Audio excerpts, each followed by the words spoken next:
over there. Who was that? The one of the founders. So should we start? Yes. What's up, guys? Welcome to another amazing episode of the KICC podcast. Today I have very special guests who've joined me, and we're about to have like a very interesting conversation. So first, I'll let each of them introduce themselves, and then we can take it up from there, because I think there are some people who have other important things to do.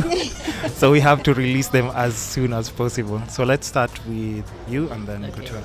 Hi, my name is Ankiza, and I am with Inuka Wellness App, a digital mental health service that is anonymous, that helps people get back on track mentally and cultivates mental wellness. Nice. And I'm Julia Kagunda. Mm-hmm. I'm a psychologist. I'm part of Inuka Mental Wellness, and I'm a practicing psychologist. Nice. Yeah.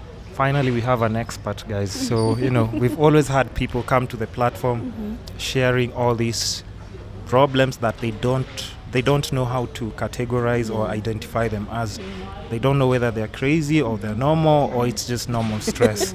So, but they just know like there's something that's not right.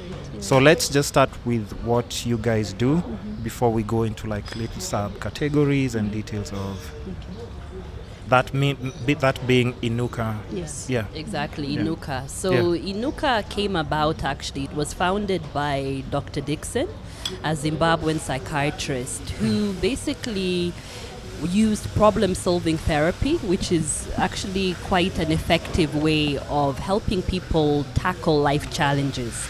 And why it was so important, especially in Kenya or Zimbabwe, is we all know that we lack enough psychologists, psychiatrists to actually help people. I mean, a key statistic which I find alarming to this day is for 11.5 million Kenyans struggling with mental health, we only have probably 88 psychiatrists. So it was about making this service scalable, affordable, and a safe space where people can come and actually talk to trained psychologists, talk to everyday people about the stresses they're having, but also be able to assess their mental wellness. Like you're saying, I may be stressed, but I don't know, is that putting me at risk of mental disease or illness? Yeah. So this is really an app that you can download on your phone in your own time, anywhere. Take a free self-assessment test or talk to a mental wellness expert. And I think that in itself is quite revolutionary. Yeah, we don't have many of those in the country, or even if they exist, we are still not aware of them. So I'm guessing for you guys, you do want to make it accessible or more known by people who are going through it. Exactly. So right now we are running really an awareness campaign. So to let people know that help is out there, support is out there. And it's no longer about feeling that you may not be able to physically go or access help. And what I also think, which is amazing, is it's also affordable. A lot of people fear going to get help because it's not yet covered by insurance, right? So you're also on your own there if you need to get mental help. So it's affordable, accessible, anonymous, and online, especially in this age where we're all on our phone. It's kind of like help is right in your hand, in the palm of your hand. Isn't that actually a good idea to partner with insurance companies for that? They would help you guys in a very interesting way, I'm guessing. Yes, I definitely think you're right. And we would really look into it because we want to, we offer it also to corporates. Our focus is obviously everyday people, but we do also focus it to corporates. So insurance would be a good partner. Interesting.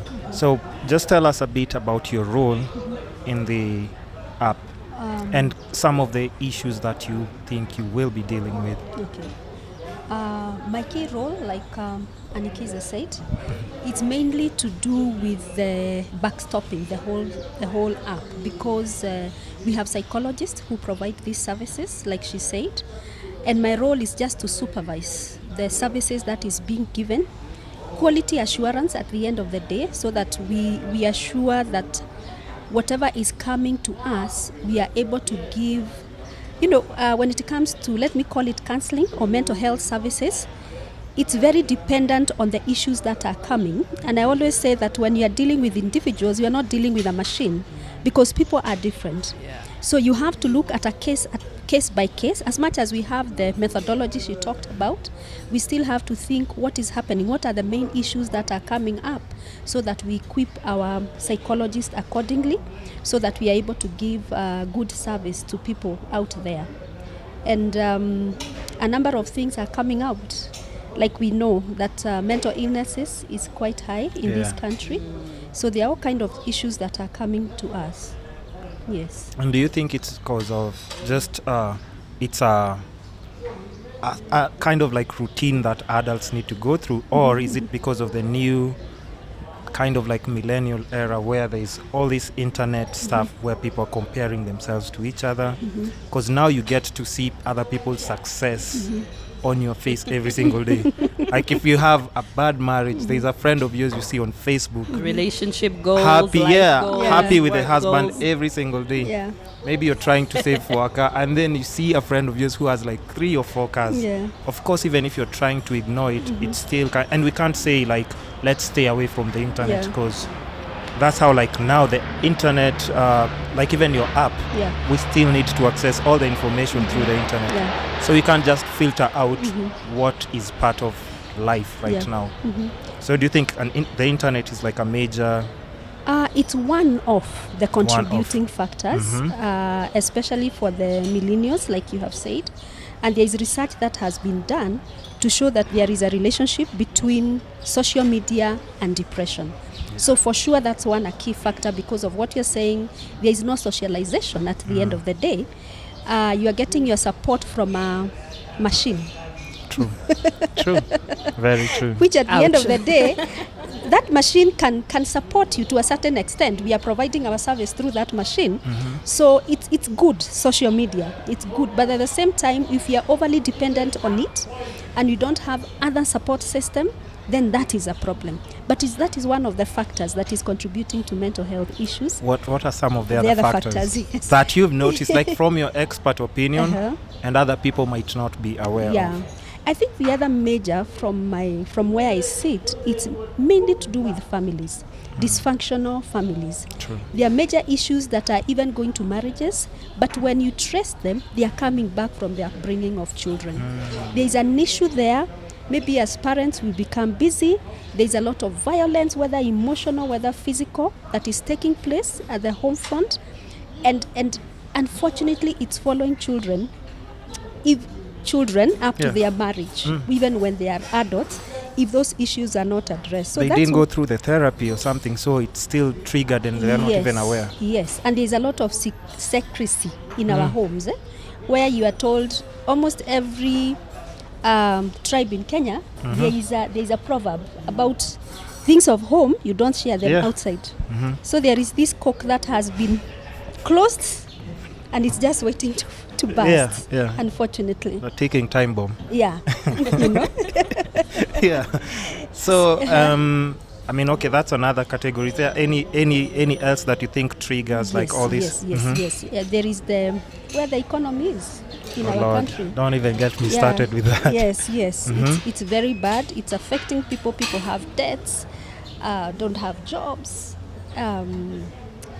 When you start working, a lot is expected by the employers, from their employees, because of the hard economy. So there are targets, very crazy targets that have been set. So there is a lot of stress coming from the job market, from the economy and all that. That one is bad one. And unfortunately, the way we are tending to cope with it as a nation mainly is through drinking. There is a high alcoholism in this nation. That's the only hobby and outlet that people... I know. And once you wake up in the morning, your problems are still there. You can't drink them away. You can't drink them away. But unfortunately, that is one of the highest coping mechanisms as Kenyans we tend to go through, with major effects after that. But maybe I don't want you to give away all the secrets that people are actually supposed to come and get the service for you from. But I mean, what do you think can be done, like even just through the app you guys are talking about, to change that? Because we already, like now, this is a routine that's already set in motion, and people are actually in a comfort zone of actually now, like you're saying, drinking and trying to escape their problems. Like even like, let's say this year alone, over 41 companies that were registered on Nairobi Stock Exchange are actually doing layoffs. And even like anybody who's been listening to radio, watching the news, like recently, like I think like just 2 months ago, at least 5 to 10 companies have been laying off people. Wow. Either you get laid off or you take like a pay cut, like 50% pay cut. So what you're talking about when it comes to debts and all those other things, how is just the app in general? Because I know, like you're saying, you can talk to people, change their mindset and everything, but how's that going to change people to take them to like a healthy state of mind? Because you're still fired anyway.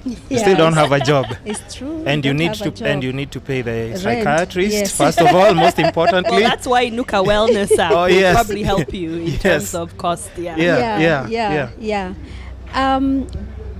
Maybe in addition to that is the support you need when you are going through a hard situation.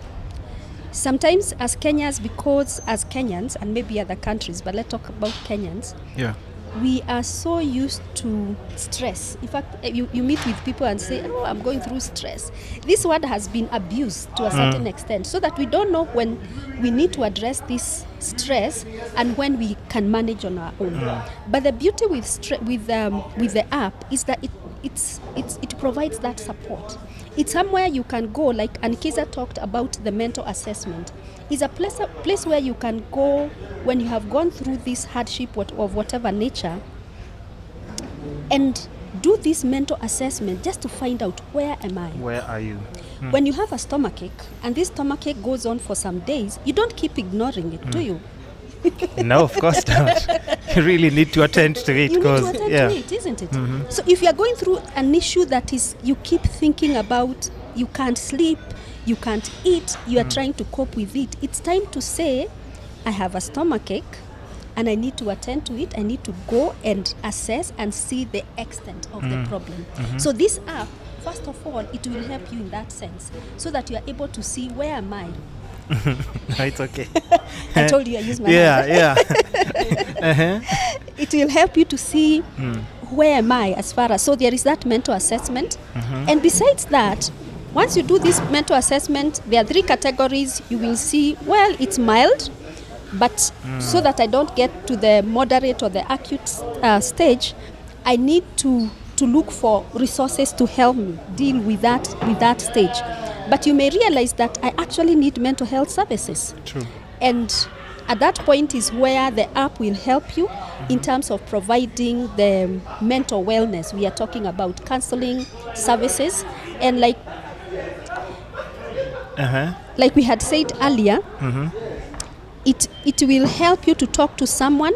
There is anonymity as far as the app is concerned. And this anonymous friend will listen to you. This anonymous friend will help you think through and navigate through the space you are in, so that you find solutions. So, just from the app itself, where does the payment part come in? Do you assess yourself, and then once you see like, okay, I have a problem, now that's when I can pay to actually get consultation from an expert? So you can actually access even before. So you have a standard set of questions that you answer, and it will let you know where you are. I like to think of it as, we all log maybe our physical health, but how do we log our mental health? So we can answer the questions. From there, we can quickly understand, as she said, are we mild, are we moderate, are we acute? And even if you're mild, there's nothing wrong with proactive proactively seeking support. And I think that is also part of the stigma part that we're trying to break. Is we're very clear that you don't just go to the gym when you've eaten 3 cheeseburgers, right? you go to the gym. It's a lifestyle. It's actually an everyday lifestyle. Routine, Exactly. So why don't we take that approach to our mental health? Why do we have to wait until we are very ill mentally to start caring? And so a big part of what we're trying to do is tell people there are tools out there, and you can proactively invest in your mental wellness. It doesn't have to be when you get to the stages of chronic depression or anxiety. It can happen today, where you just make that commitment to yourself. Okay, just from an expert, we'll come back to the app, just from an expert opinion, because of course you have to keep your, people anonymous. How serious is it? Because you actually have the actual data of a lot of people who do need or seek help mentally. People who come for consultation for your services, right? Do you think it's a huge number, or is it just something that people need to get more awareness of before they come? I think there's a lot of awareness that needs to be created. What we are doing, a lot of efforts are going in the country in terms of creating awareness. But like Ankiza said, there's still a lot of stigma. Where mental health is still seen from a traditional point of view. It's that mad person. And I don't want to be defined as a mad person. Because of that, I resist going for services. But it's just to know that mental illness is like any other disease. I mean, I can agree or disagree, because if you're in a work environment and you've taken that assessment and you seem unstable and your boss finds out, and maybe there's somewhere where work clearly was being affected because of your state, they might just decide, with these layoffs right now, they don't need other unstable people in the office environment. So I think that also may affect people just coming out and saying I'm not at a good mental space. By saying you come out, we don't necessarily say you publicize to the world, because if today I discover I have diabetes, for example, I will manage it, but at the same time I should have the courage to go and tell my HR what I'm going through. And the HR should be in a position to understand that this is an illness this person is going through, and they need support. Like when people go through cancer, we are very sympathetic, compassionate towards them. We need to be compassionate to people who are going through mental health, so that whether you are the HR, whether you are the employer, it's just to know this is a sickness, is treatable. I think that's the other thing. Just to remember it can be treated. Like any other disease. Sometimes people may need time off, just like when you have, which disease? A cold. Even exactly. A cold, like a cold. That's a good there are times example. you have a cold and you need 2 or 3 days off to recover from that cold. But the key thing is also to remember this, that when it comes to mental health or mental illnesses, people need a lot of support. Many times when we realize that somebody is depressed and all that, we keep off. We don't want to go near them. But really, the last thing they want is to be isolated. And that's why the high cases of even suicide rates are going slightly higher. Because what they want is support, and that support can be provided at the home level, family level, where as family we need to be by this person to find out how they are doing, and to provide all the support at workplace. 1 or 2 people you can confide with, and they are there to support you and give you the support you need. And Inuka, that is the kind of support we are giving. And I think just to add to what Dr. Julia was saying, it's been proven now that burnout in the workplace, maybe we don't use that word yet in Kenya, but burnout is a serious issue and costs the employer I think equivalent anyway in Europe, where insurance is covered, 60,000 euros per year. So we may actually be going there, hopefully, if policy changes eventually in Kenya, right? Yeah. Because anyway, as an employer, even myself, employees who are mentally, emotionally, unwell cost me money. So I should also have that kind of compassion and realize, just like a skill that may be lacking, I should also try to build resilient employees. It's not just about, John is, anxious. How am I investing in giving my employees training and giving them access to services that they can tap into whenever? Yeah. So I think we also need to change this mentality among employers, who they themselves are aware, because even as an employer, you experience burnout, right?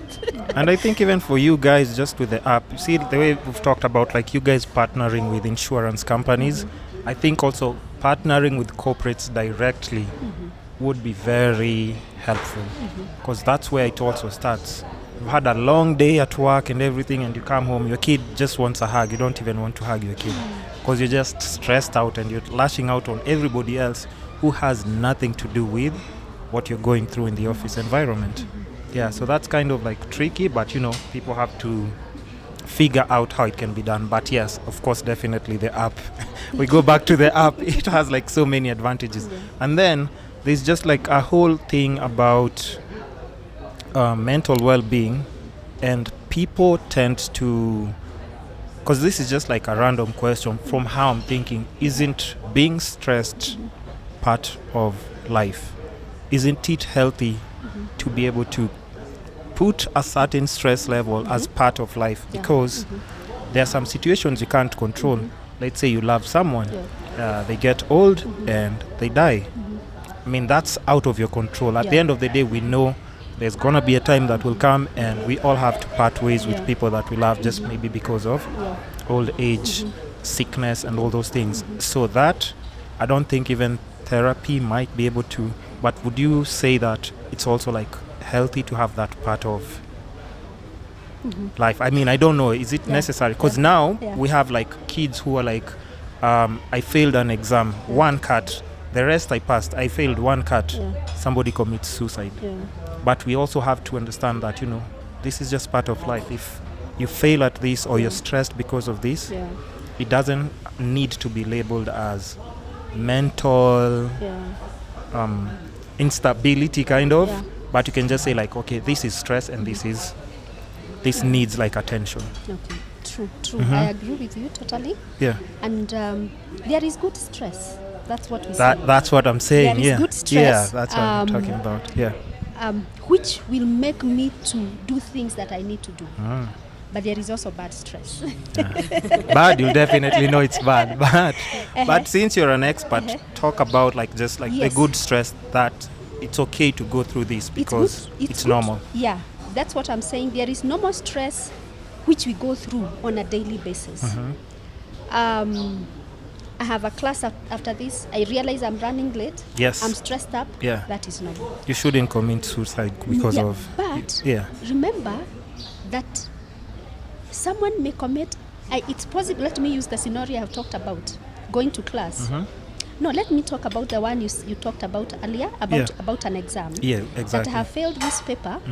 We are taking it to the extreme of saying that I have committed suicide. Yeah. But remember, maybe an exam is just a symptom. There could be deeper issue that are building up. Person is going through. Okay. And so for us from here, we just see the exam.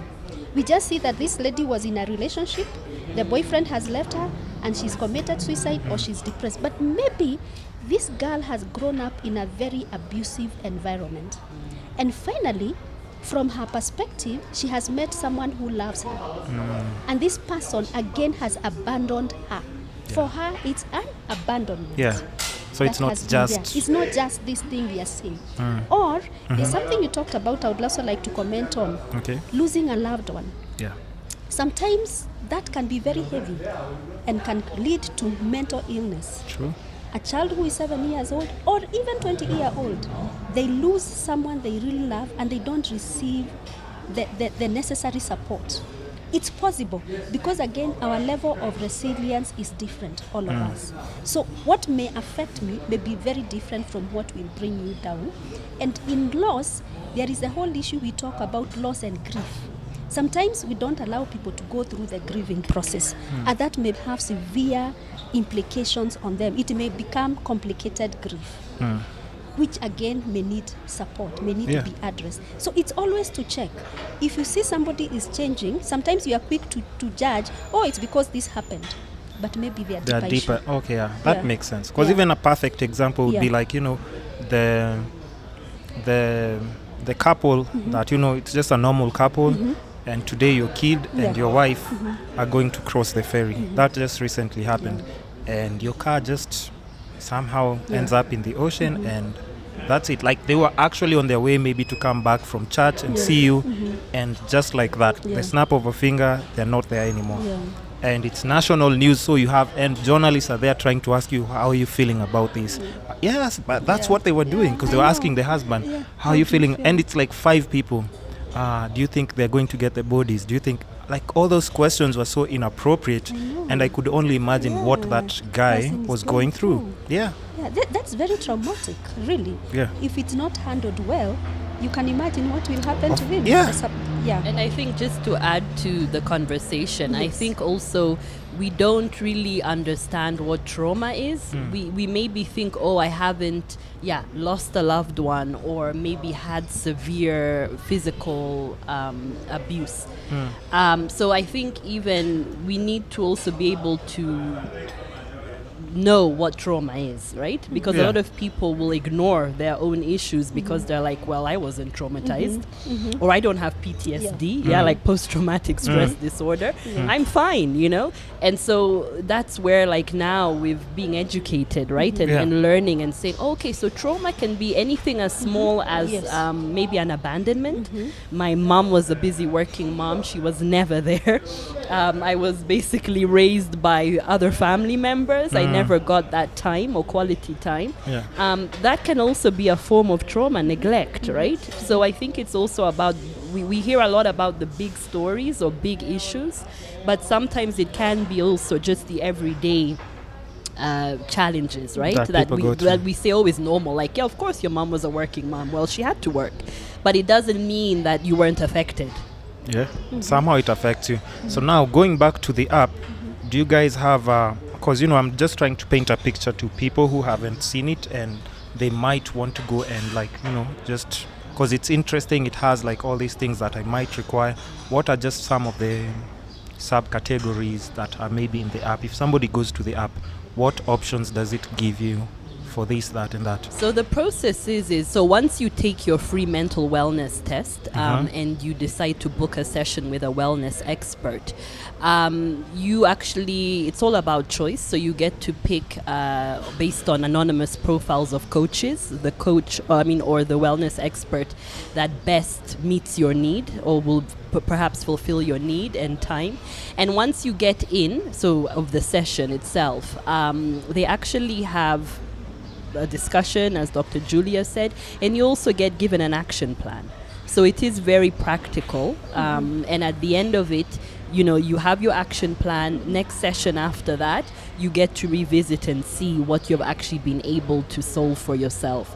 So I think even that's what Dr. Julia will probably talk more on, but so much of therapy or sessions is all about just providing you with tools, right? But you need to use those tools to better yourself. Nobody can help you if you don't help yourself, right? So it's not that you come on Inuka Wellness App and there's a miracle.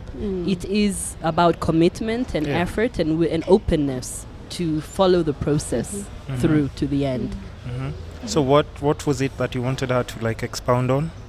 Oh, right, the trauma. Because I know I also get a lot of questions that people don't see their situation as an issue, even though it's manifesting as an issue. It could be anger, it could be drinking, it could be shouting at people. So I wanted you to maybe talk about traumas and just to say the different types of trauma.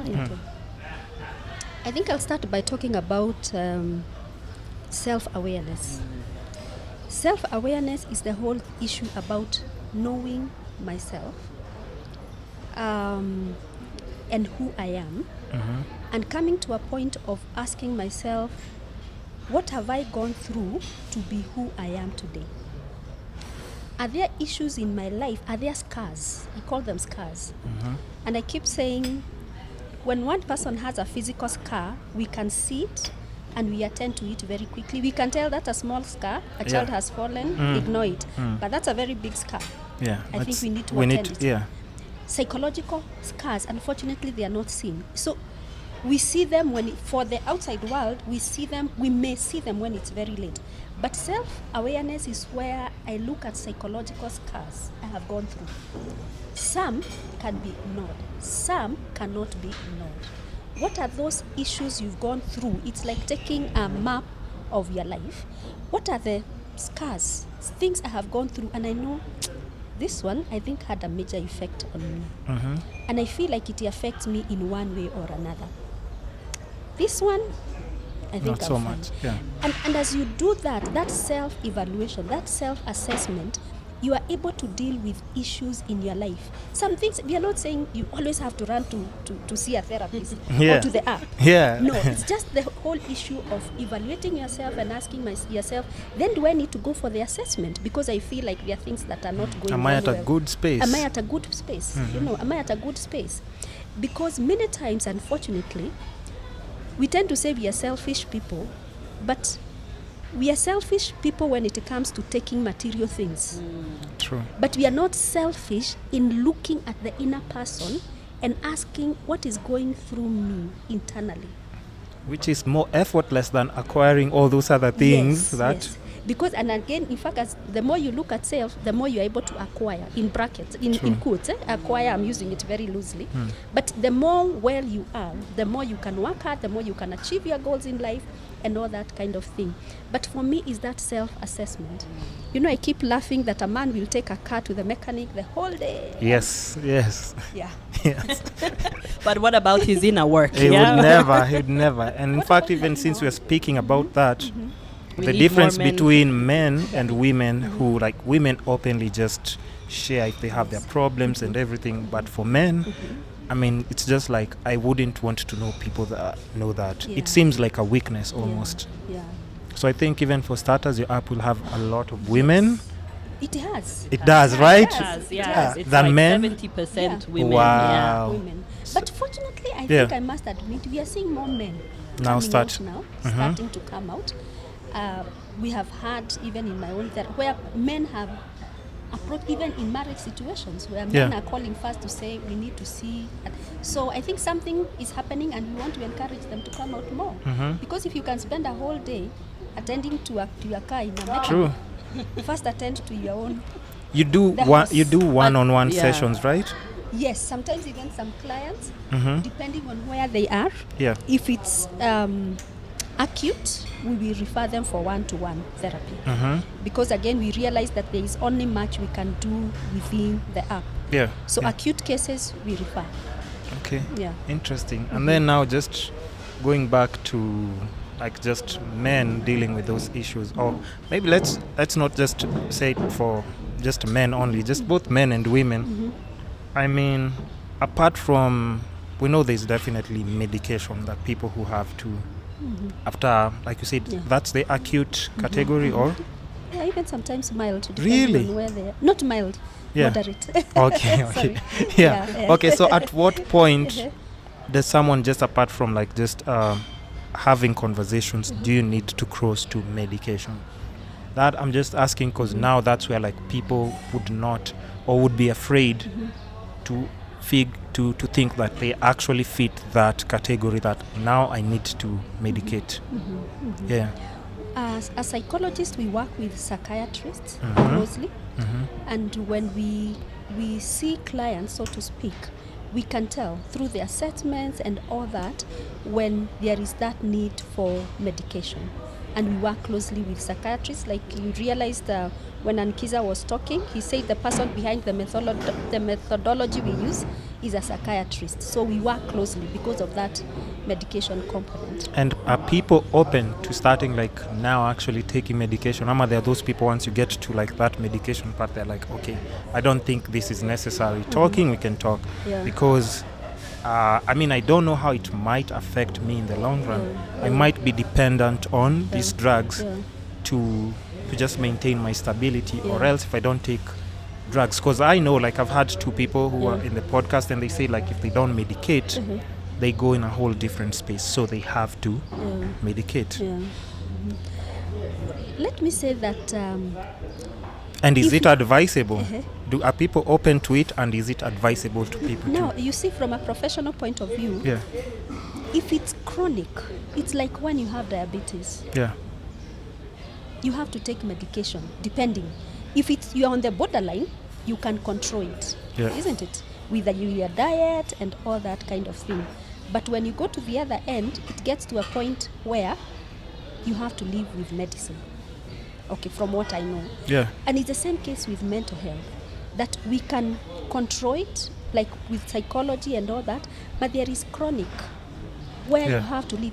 And that's where we say that support system is very important when it comes to mental health or mental illnesses, because it can be tiring to take medicine every day. You need people to encourage you, to support you, to tell you to be well, to bring hope.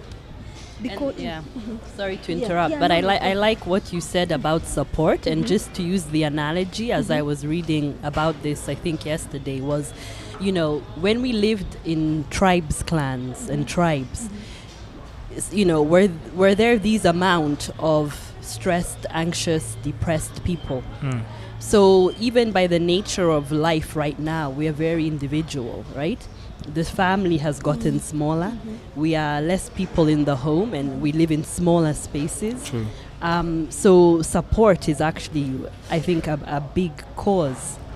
Lack of support of sad or depression, etc. Not on the acute side, but I would say socially also we're really undergoing a very big change.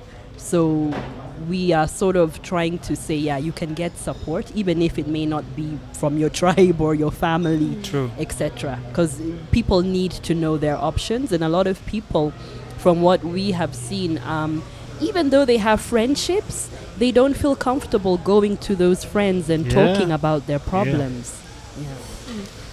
And maybe just to add to what Ankiza has said, is the whole issue of support, even from the family setup.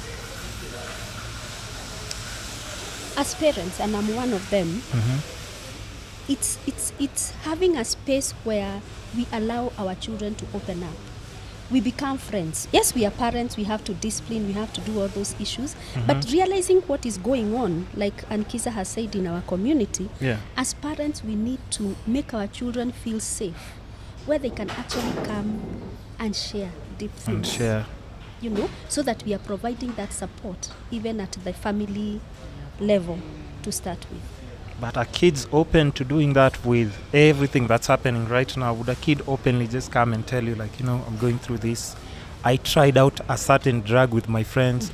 You'll be like, you're not seeing those friends again, you're not going to that school again. But I think it's two ways. For kids to open up, as a parent, I must be willing to accommodate them. How do I correct them? If I keep rebuking, that child will not come back to me. But am I willing to first listen to their story? Listen. Then after that, maybe even at a different time, pick up the conversation, and we start talking about it, not talking to them. Yes, there is time we'll have to talk to them, but there is time to engage. Like just listen and try and understand, like, where how do we go about and this? Negotiate. We understand each other, because I think there is a lot of pressure out there. A lot. And I would argue that stressed parenting creates stressed children. So the origin is from the parent, and oftentimes we don't want to acknowledge that. So I would also say, as a parent myself, you also have to do the work. Because even now, the way people are complaining about, we have young kids or young teenagers who are running around out of control. But now, a lot of people are blaming the kids, but they don't understand, they did not just start being like this from nowhere. It all starts from home, the way you said. But there is like a very high, like you see, like even music, so the songs that are now out and they are being constantly banned by the Kenya Film Classification Board every other week. But we're like, we don't understand. It's not like just the kids. Try and dig deep into like in the households, because clearly there's something very wrong happening for all these kids to be comfortable and just be and express themselves the way they're expressing themselves. So will your app be able to talk to kids as well, or teenagers, or it's just like a grown-up app? Yeah, so for us at the moment, we're only dealing with 18 and above because of consent reasons. So we don't do minors because, it's not ethical right now. Yeah, because like you said, kids start having phones at what age right now?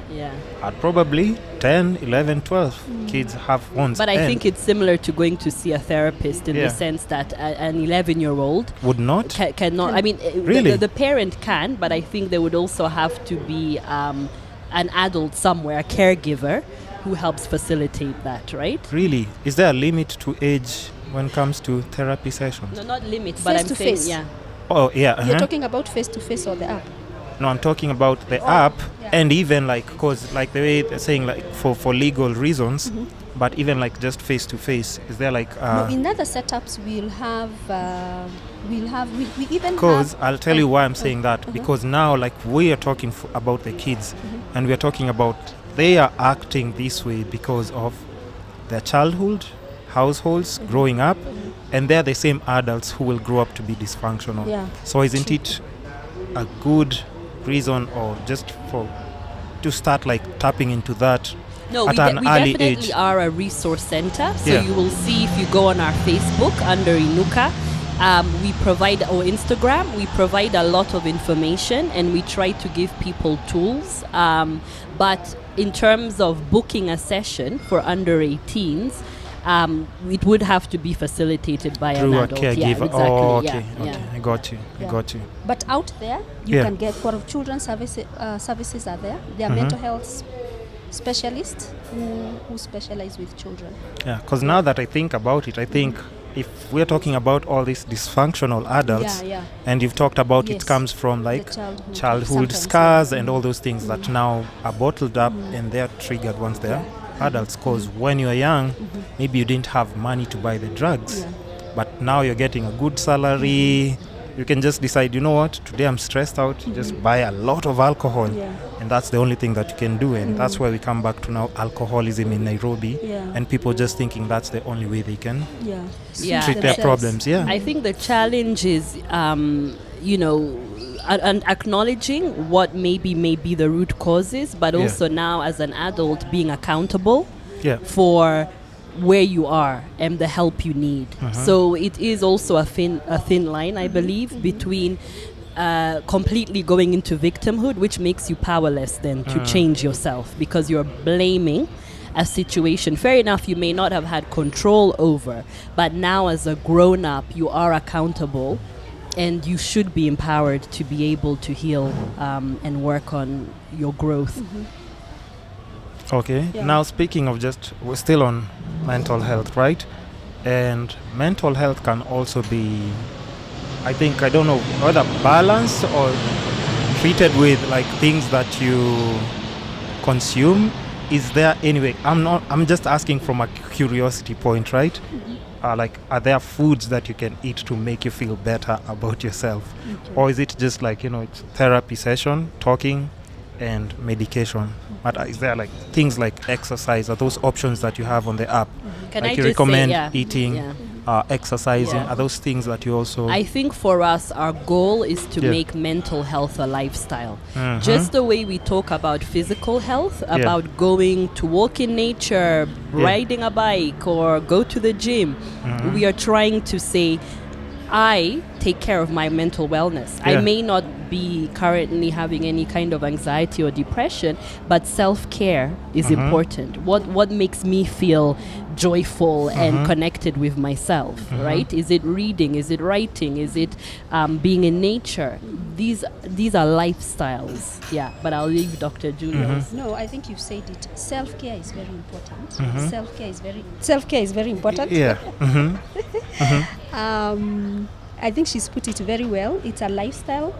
It's really taking care of yourself, going to exercise, because when you think about stress, it's a whole issue. Also, your whole body is very tensed up. So the more you exercise, the more you relax, you eat well.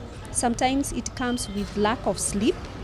Oh yeah. True. So again, Motherhood, right? Even mamas and depression is real, and mental health. Yeah. A lot. And I think, yes, lack of sleep. lack of sleep, but ensuring that you sleep well, even if it's during the day.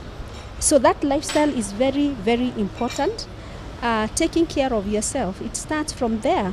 And I think there's something Ankiza has said which is very important, that let's not have victim mentality many times, and we keep blaming the past. Let's look for solutions, and that's why this app is here, so that you don't keep blaming your mother, your father, your system. Be proactive and look for help.